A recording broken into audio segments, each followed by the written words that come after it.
Emotional deprivation is one of the most invisible forms of suffering because it is not defined by the absence of people, but by the absence of emotional connection. A person can be surrounded by family, friends, and coworkers every day, yet still feel profoundly alone because their deepest emotional needs remain unseen and unmet. It is the quiet ache of longing to be understood, valued, comforted, and accepted, while constantly feeling as though something essential is missing. Emotional deprivation often begins in childhood when affection, encouragement, empathy, or emotional validation were inconsistent or absent. Over time, the mind adapts by lowering its expectations, convincing itself that asking for comfort is pointless or that emotional needs are a burden to others. As adults, these individuals often become extremely independent, believing they must solve every problem alone. They may struggle to trust kindness, feel uncomfortable receiving affection, or assume that people will eventually disappoint or abandon them. Even in loving relationships,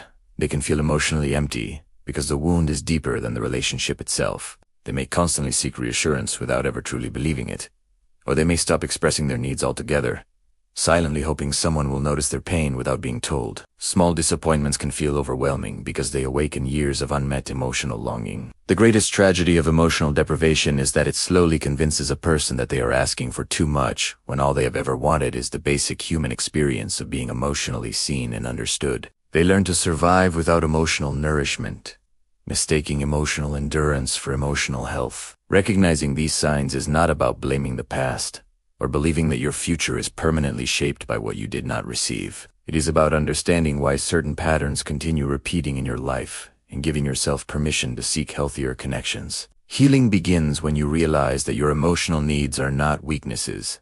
They are part of being human. Learning to express your feelings honestly, accepting support without guilt, and surrounding yourself with people who offer empathy, consistency, and respect can gradually replace years of emotional emptiness with genuine connection. The heart does not heal by pretending it needs nothing. It heals when it finally experiences the care, acceptance, and emotional safety it has been searching for all along. The moment you stop settling for relationships that simply occupy your time and begin choosing those that truly nourish your heart, emotional deprivation slowly gives way to belonging, trust, and the quiet peace of finally feeling understood.